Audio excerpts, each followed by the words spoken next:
Good morning, Downieville!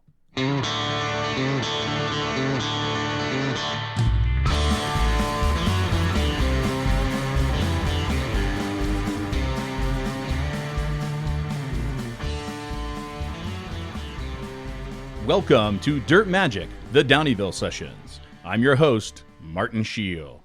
Dirt Magic, the Downieville Sessions, brings you good times from the great people of the Downieville Classic. In the days leading up to the 25th anniversary of this epic event, you will hear from some great people, including past champions, riders, volunteers, staff, guests, and locals, sharing their classic stories that all began some 28 years ago. Our inaugural guest for Dirt Magic, the Downieville Sessions, has been supporting the Downieville Classic since day one, back when it was the Coyote Classic. He's the Vice President of Sales for Wilderness Trail Bikes, has banked more than 30 years supporting trail stewardship, and all-around cool dude. Please welcome Mr. Gary Gleason. Gary, welcome to the show. Thanks, Marty. Good to be here, buddy. Oh boy, this has been a long time coming. You know, we've talked about doing a podcast when the pandemic started. You know, just to try to really reach out and keep everyone informed of what the stewardship's doing, about our events or lack thereof. Obviously, at that point in time. And I know your time is precious, very, very busy, obviously, as Vice President of Sales. Woo! Vice President. We've got the Vice President on the show of WTB. And Chief Bottle Washer. Yeah, that's right. That's right. And, of course, again, to the layperson, that's Wilderness Trail Bikes, you know, just in case you don't know what WTB stands for. But, you know, I really appreciate you taking the time today. And, you know, in all honesty, when we look back to 1995, and what transpired really more towards, 97, 98, without you, and I'm not just talking physically being on the show today, but without you, we may not even be here today in a form of stewardship, in a form of world-class event producer. And we'll get into that. We'll get into that a little bit more, but thanks for being here. And wow, 1995, we're approaching, what is that, 28 years almost. I mean, by the time we get around to where the first Coyote Classic happened, will have been 28 years this year, and 25th anniversary, 25th running of now the Downieville Classic, Mountain Bike Festival, All Mountain World Championships. And you have been a part of this really since day one. Yeah. I have been, and it was. I can't believe how much time has flown by. It's been it's been a wild ride, and there's been some just incredible moments in Downieville that I'll cherish forever. And now I've gotten older and more saged, I mean, they're all blended together, but yeah, what a ride it's been. Boy, Crazy. I like that sage term because I was gonna go with Gary Gleason. He's been around the classic since he was a long hair, and now he's a gray hair. Hey, salt and pepper, okay? That's Salt right. and pepper. That's right. That's right. I know. Boy, it's when you first came to the classic, obviously you were with WTB already, and we need to talk about that a little bit because in the world of partnerships and sponsorships, the good people, our friends, and folks like you that really become family. I mean, there really isn't a word other than family for you when it comes to everything that we do. Your relationship with Greg Williams, Willie, our executive director. But tell us a little bit about WTB and first, when did you start with WTB? And what was your first job, other than obviously chief bottle washer, until now? Yeah, so I started in 1994, and I was working actually at a local bike shop, and the chief mechanic there, who was teaching me all things mountain bikes, introduced me to WTB back then. He said, "These brakes, these hubs, these headsets are the best in the world." And he introduced me to that, and I just absolutely fell in love with the product. And so, I found out that they were in the local community, and I went over there and I said, I knocked on the door, and my coworker today, Fred, opens the door, says, "What do you want?" I said, "Hey, can I buy some brakes?" He's all, "No." I said, "Really?" He's like, "You got to work here to get a deal." I was like, "Really? Well, are you hiring?" He's like, "Come in." And then Now, he now brought me in. was this Fred's front door to his house? Yeah, it was like going into a closet. I mean, it was like 100 square feet. It was so small. It was hilarious. It was like this weird little alcove on Redwood Avenue in Corte Madera.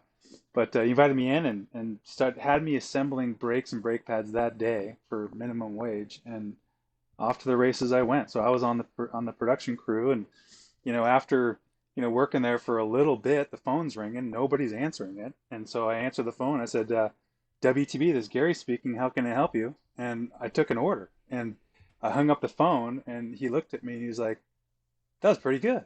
I was like, "Yeah, maybe I could do more of that. I could even call bike shops." And then, things have spiraled up into now we're a global enterprise. But it was really that small and that humble. Wait, Crazy. minimum wage plus 10% commission. Exactly. Exactly. But McDonald's employees, they never got that option, let me tell you. But I tell you, I felt like I was in Santa's workshop. I was so happy. I would have worked for free. It was just like so cool, and having Mark Slate and Charlie Cunningham and Steve Potts like in the mix, and all of a sudden Gary Fisher's walking through the door, and Joe Breeze, and all this stuff was happening. My heroes were like my uncles now, and they all taught me about bikes, and I am, but I was so lucky just to knock on that door that day, really. So pretty Boy, well. it really does.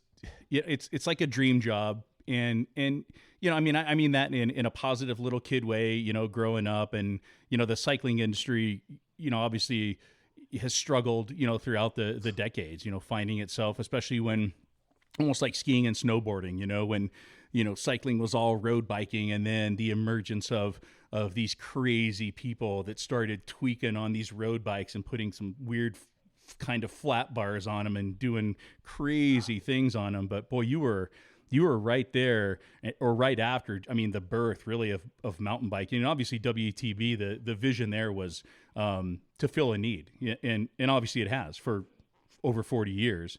An impressive run, of course. And I know there's a lot of competitors out there, but boy, I mean, from that first day until now, I mean, obviously you're as vice president of sales. I mean, I can't even imagine what your schedule looks like, other than comparing it to what Willie has to do each day and what we put him through. But yeah, what a wild ride! 41 years in this year. I mean, that's awesome. Yeah, it's pretty cool. I mean, I feel like we're one of the last of the small independent brands, and we like it that way. There still is magic in the proverbial hallways of what we're doing, and so yeah, it's I feel really lucky to have been along for the ride all this time, and it's been more than half my life. I've been on this train, and yeah, super fun, and Downieville and the whole community of people that I've met there are so intertwined in our culture and who we are, and so many people have come to our company and left our company and been involved with our company and are still involved with our company that we met in Downieville, or the roads crossed in Downieville. So it's really really quite special. So Oh, and you took some of the words right out of my mouth. I mean, WTB has been involved with, some past champions, multiple time champions of not the Coyote Classic, more so into the Downieville Classic era, the all mountain, downhill, cross country, you name it. Some continue today, with you guys. Others are now CEOs of their own bike company, or a bike company that they went to, which is impressive. And of course, I mean, for us, the Sierra Beach Trail Stewardship, we are definitely a huge benefactor of everything that WTB has done for us. Literally, I mean, I guess in reality, the very first sponsor of the Coyote Classic. And that's and continued on, until, I mean, you guys were title sponsor for the Downieville Classic for many years. Sponsor isn't even a word anymore we can use with WTB. It just doesn't fit. Family member, there probably really isn't a word when we talk about our events and what you guys do for us, but it had to start somewhere. And Downieville, the Mecca that has become, one of my favorite places to ride, how did you first get to Downieville? Like, what was your first, how did it even happen? How did you get to Downieville for the very first time? Oh, I remember it like it was yesterday. I was working, I was assembling brakes, in the back, and Mark Slate says, "Hey, what are you doing tomorrow?" And I said, "Well, I'm working." And he says, "No, you're not. Be ready. I'm picking you up at 4 o'clock in the morning." And I was like, "Okay." And so Mark Slate came over, picked me up, and drove me to Downieville and introduced me to this guy by the name of Greg Williams. And we drove to the top of the mountain, and we basically raced to the bottom of the hill together. And I had like barely met Greg. It was just like, this is Greg, this is Gary. Oh, hey, nice to meet you, man. And Mark but was an exceptional rider at the time, and he had this really with this prototype suspension bike we called the Rust Bucket, and he was on the Rust Bucket, and I was on a Phoenix, and I don't know what Greg was on at the time. I can't remember, but we just rallied down the hill, and at the bottom of the hill, I just like looked at Greg, and there was just this moment where like, yeah, I guess we're gonna be buddies, aren't we? And that was it. And from there on, my wife Elise and we were coming to Nevada City and staying with Greg and going riding and having fun and just really enjoying company and bikes are what brought us together and have really kept us together after all these years. Pretty crazy. So when did Greg first approach you about producing a mountain bike event that the very first one in 1995 would have been the Coyote Classic? Oh man.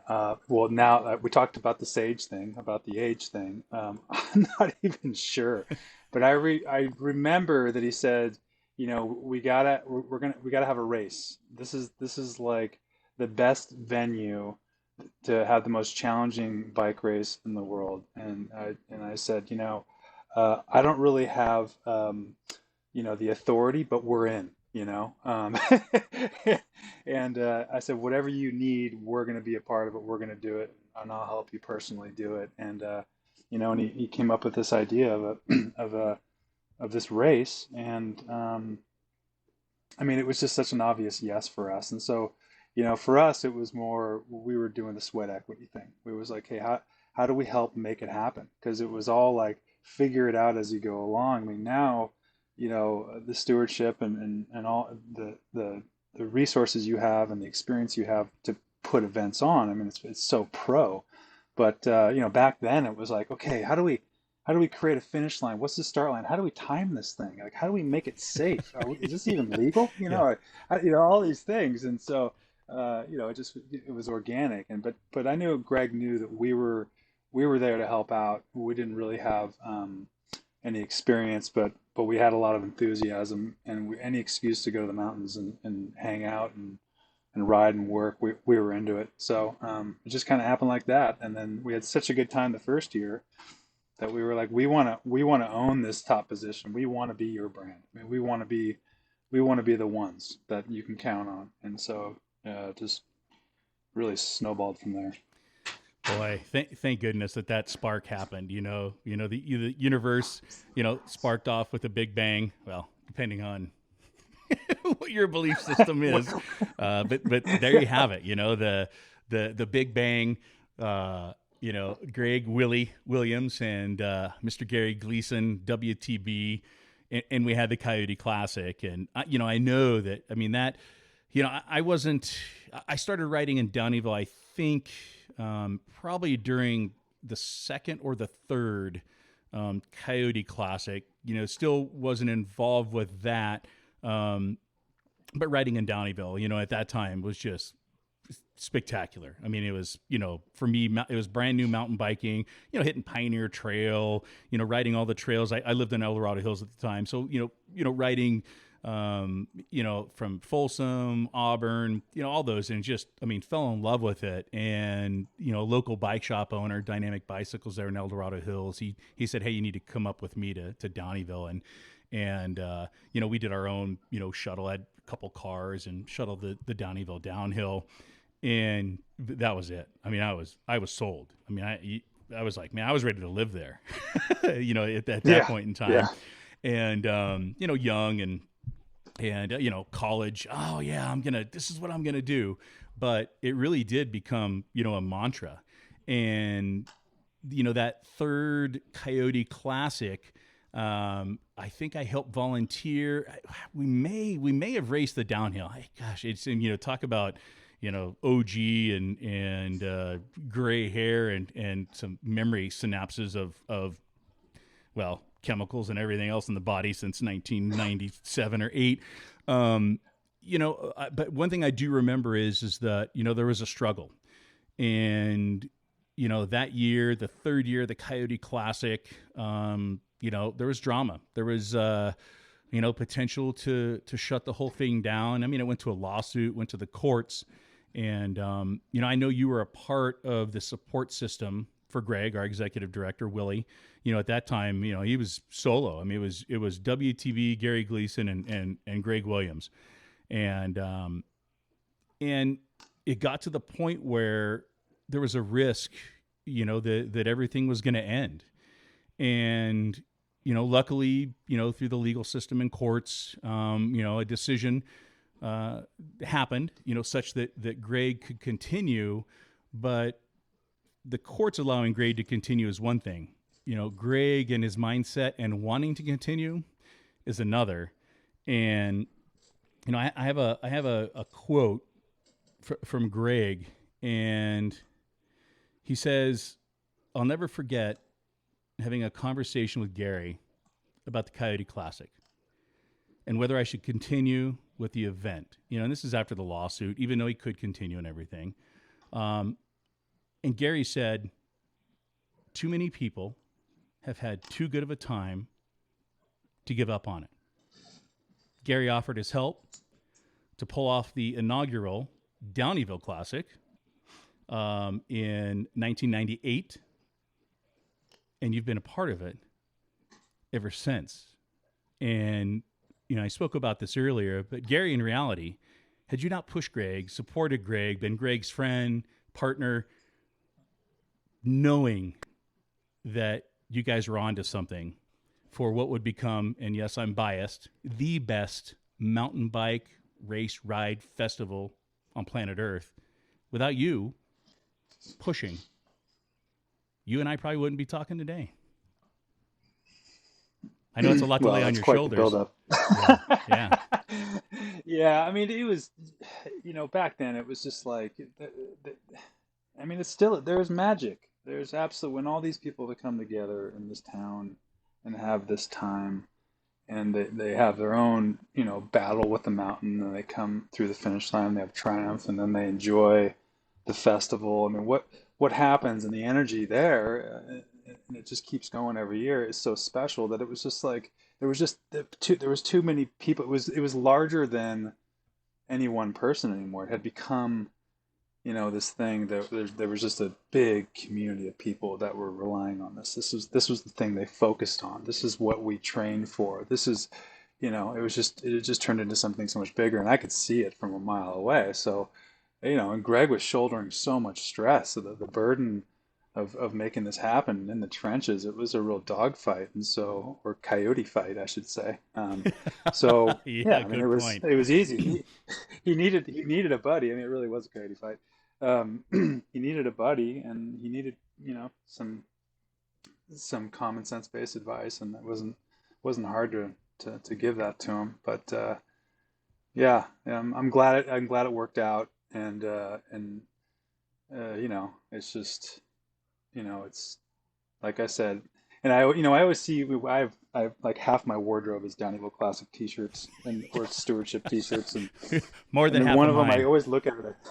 I know, and there's the shirt that says Dirt Magic, and I put that on, and I always like think about that, and I think about the magic, and I think about the early days, and yeah, it's just so special, and Ron, was so integral and was such a buddy, um, that yeah, just too much magic, too much good stuff to let it go. So I was ready to do anything I could to help Oh out. yeah, and when you're So talking Ron, Gary's talking about Ron Williams, Greg's dad. Um, huge, huge portion of everything that we've ever done, and he passed on, some years ago. But we wouldn't have the river jump, without Ron. Ron's house of no, big air. that's right, baby. I Yeah. used to love going. I'd go extra early just so I could participate in helping build the ramp with him at the river, and also help him drink beer. And Oh yeah. it was man, I love that one-on-one time there. That was great. Man, more magic. I think our politicians should drink more beer and come up with ideas. I think they'd be doing a better job than what we're doing now. So that's probably a whole different podcast and a whole different set of guests. It's Yeah, yeah. interesting. I have a Gary's job description for the Downieville Classic. And it's funny too. I go through this. There's like pre-event preparation. I'm looking at some of these carpet for the river jump. Hey, Weir has a connection. Bicycle storage. The school field. There's like Friday. We got it's going through all this stuff that you probably had on a clipboard or a notepad or scratched on beer napkins from the St. Charles place. Either way, back in those days to make it happen. And it just really is an amazing story from that point to where we are now. And so we're going to move on to some questions that we and our future guests, which will consist of champions, riders, staff, volunteers, you name it, the good people of the Downieville Classic. In all of the classic years, what is your craziest moment of either the Coyote Classic or the Downieville Classic? Craziest moment. Ooh. All right. So craziest moment. I don't know if it's the craziest moment, but the moment that comes to mind is, there was a year where we brought in some heavy hitters. We had Miles Rockwell. We had Jurgen Benecke. We had Wade Simmons. We had some of the legends of the sport from downhill World Cup downhill racing to the original freeride fathers. They all came to town and competed. And you know, then there was like the next level of the athletes who were there to win and set records. The Mark Weirs, the Jason Moschlers, and all those heroes of Downieville. But I remember, being upstairs in the loft above the shop. It's 2 a.m. and I am like partying down with Miles Rockwell and Wade Simmons and like hanging out with people that I just look up to so much. They're just heroes of mine, and they were all here. We were all having the best time, and it didn't matter if you were a champion or if you're a volunteer or whatever. But everybody was just there, jiving, and all those athletes the legends, they showed up and they did something that I thought that was the true all mountain where and I think Henry O'Donnell really did this as well, which was not only would they compete at a high level, but they would party. They would do the river jump. They would do the log pull. They would do every aspect of the experience of Downieville. They were there doing it. And it was just, and so I just think of those guys in that moment in time. And it was just so special and still so small and intimate. It was just, that I always just reflect on that one and go, wow, this is really remarkable. Where else in the world would this happen? Nowhere, And so. Gary, that is pretty amazing. And I think, it does go to what the Downieville Classic is, whereas, during those times when, especially when you have, sponsored pro riders, I mean, the deities of planet Earth on a mountain bike, with race series and sponsor rules. And, the Downieville Classic is a standalone. It's always been and currently is a standalone. And, it's almost like that intimate race that you go to because you can be yourself, hang out with good people, and just like you said, hey, you're going to tip back a beer, and to my left, is someone that works for a company that helps make this race possible. To my right is a volunteer. In front of me is someone that works for Yuba Expeditions, and some others in the room are some of the greatest mountain bikers that have ever ridden on planet Earth. And that doesn't happen very often, especially in today's world of sponsorships and rules and everything that goes on with series. So that's pretty cool. I mean, that is, I don't think that happens in many places in the cycling industry for sure. No, I don't think so. And what's funny too is just about most everybody has a nickname, and and nobody gives themselves their own nickname. Oh no, you don't get to give yourself your own nickname. That's for sure. What's the fun in that? Yeah. So, another question: what is your favorite Downieville trail? Downieville Trail. So on the Downieville slope side, uh, Lavazola Creek Trail has always been one that I've thought is extremely special. I have such great memories of riding that. It's a pretty wild trail, not as common as the typical descent, but I absolutely love that. I also really love riding Big Boulder and then crossing over to Second Divide and then doubling back to First Divide and doing that route. Yeah, Lavazola Creek. I tell you, I think I've gotten the most dirt on my teeth on that trail because I was grinning so hard. So I'll give you that one. Yeah, that is a good one too. And I've followed many of riders that are much better than me. So dirt in teeth. For sure. And I've actually ridden a moto on that trail too. And still, again, even with the helmet on, dirt in teeth, because there's, always somebody quite a bit better than me skill wise. So rarely would I ever be in front at all on that one. Yeah. Yeah. You and me both, bro. Yeah. All right. So, hey, let's talk some shenanigans and some zingers here. Which, I'm sure now probably, your blood pressure is rising, a little bit. 1 year of the Downieville Classic, we always try to do something. Thursday night party, something prior to the event. We have demo days. We try to bring volunteers, sponsors, anyone that's coming into Downieville together just to do something fun, prior to the bedlam of, once registration, packet pickup starts and boom, it's the event. And someone, which, between you and I on this podcast, had a wonderful idea of doing a river float down the rapids of, the Yuba, the Downey, the confluence. And I think that was you. I cannot confirm or deny that allegation. Which is probably smart because there probably still is some insurance lawsuits that are out there since that time, and we definitely don't want to give them any fodder. Or that boy, yeah, give us the scoop on the infamous river float. Yeah, that was a really fun one. It was just like you said, we everybody came up a day early, and if you were part of the vendor or exhibition group or had reason to be up there early, you were invited to participate. And we went up the river up to what was the turnout there? I forget, but it was basically like 2 miles up the river. It'll come to me in a second. And, past the good old Shangri-La. Yeah, actually, I think we got out at the Shangri-La. We took the vans up there, and it was funny because there was like a group of people where there was the Flatlanders, which I was one of, and then there was the crew from Downieville, the people from the mountains, and the people from the mountains jumped out, grabbed the best inner tubes, and jumped in the river. The rest of us were like, wait, what are we doing? How do we do this? And then we grabbed this, the scrawny tubes, and we jumped in the river.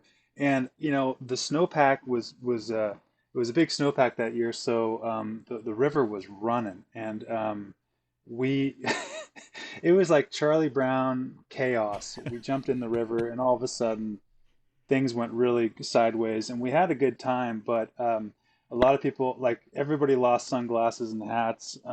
Anybody that was skinny, like the athletes, they were getting banged up, bruised. I think we actually had an international athlete have to not race because he twisted an ankle on it. But yeah, it was a pretty wild ride. On paper, it seemed like a really good idea. In practice, it was super sketchy. Uh, but and I wish I had a helmet on. But it was really fun, and it was boy we that one had legs because I think we're still talking about that one, and that was I think the one and doneer too. So I don't think that we could. I don't think there's any level of insurance that would make that one happen. Oh, absolutely today's not. standard. Yeah, that was definitely a one and done from sutures to bruises and bruised egos. And boy, I can't imagine the international athlete having to explain to his or her sponsor, I won't be racing today or tomorrow because, man. Yeah, it was one of the Frenchies, and yeah, that was a bummer. So, but Boy. man, that was fun. Yeah, great idea on paper, and to this day, to me, I even still think it's a great idea on paper.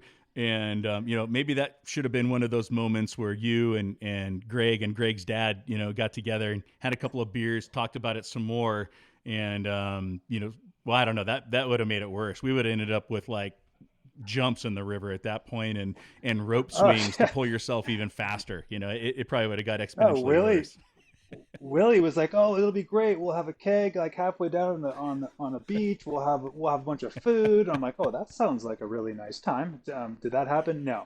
We just all tried not to drown. Yeah. Basically. It's probably why there's not many pictures of everyone disembarking from the river in Downieville at the confluence there, because the deer in headlights and look of sheer terror on people's faces is probably something that we never ever want to promote again. No, never. All never. right. So let's do another one here.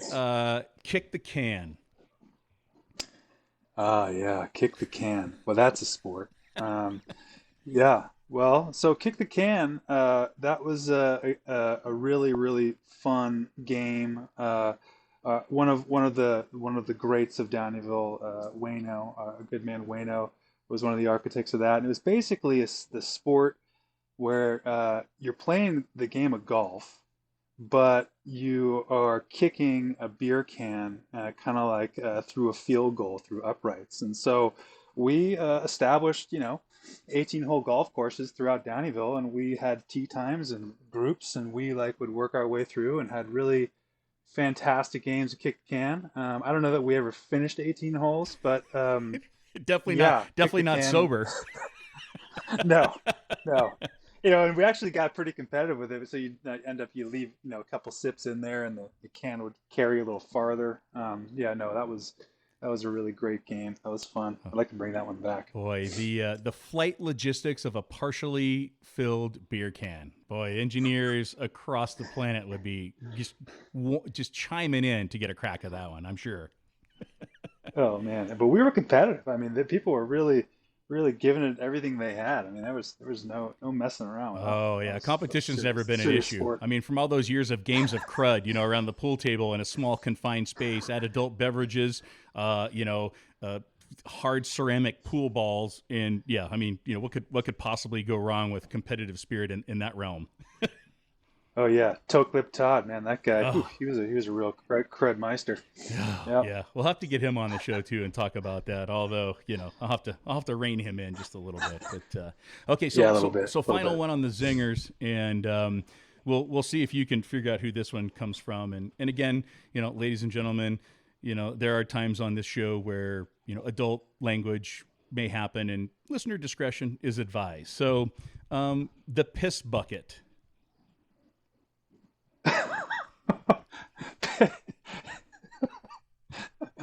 I have nothing to say about piss buckets. You know what? I'll have to continue that conversation with Mr. MW when it's his turn in the hot seat for the Dirt Magic Downieville Session podcast, and I'll extend that to him, and I'll make him extrapolate that a little more if he will.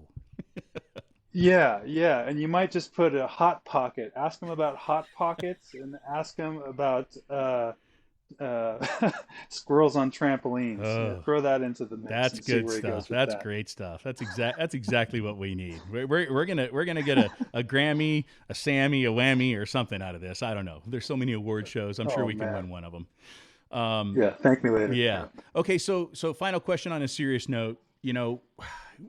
Even since '95, we've gone through, the lawsuits, the transition from the Coyote Classic to the Downieville Classic. We've gone through high water years, low water years. When the river jump was in, we've gone through fires.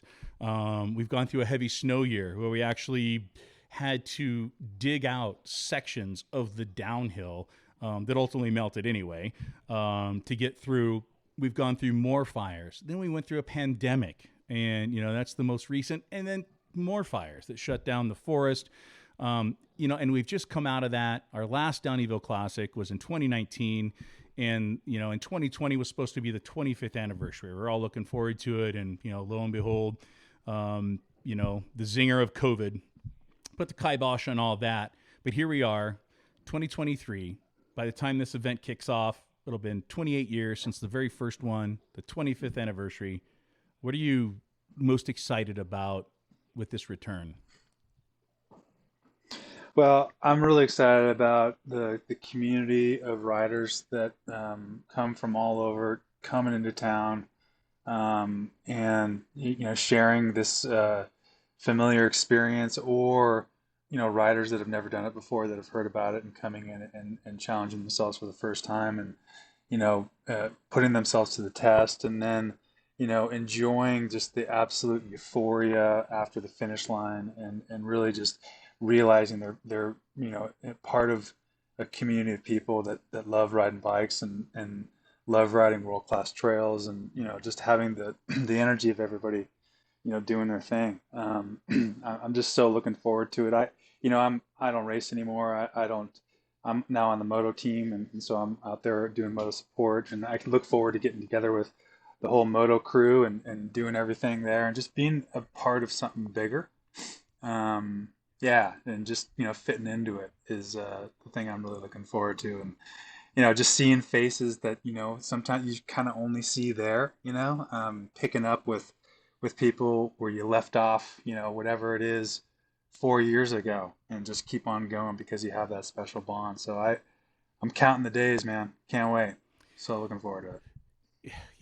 I have this, I'll call it a Norman Rockwell moment. And it was, I forget which year the Downieville Classic, but Ride SFO had brought, their little BMX jump team, and a couple of their airbrush artists. And they basically turned this street jumping ramp, from a blank canvas into something that was a cool, full on, like, tagging artistic jump ramp that we put right on Main Street.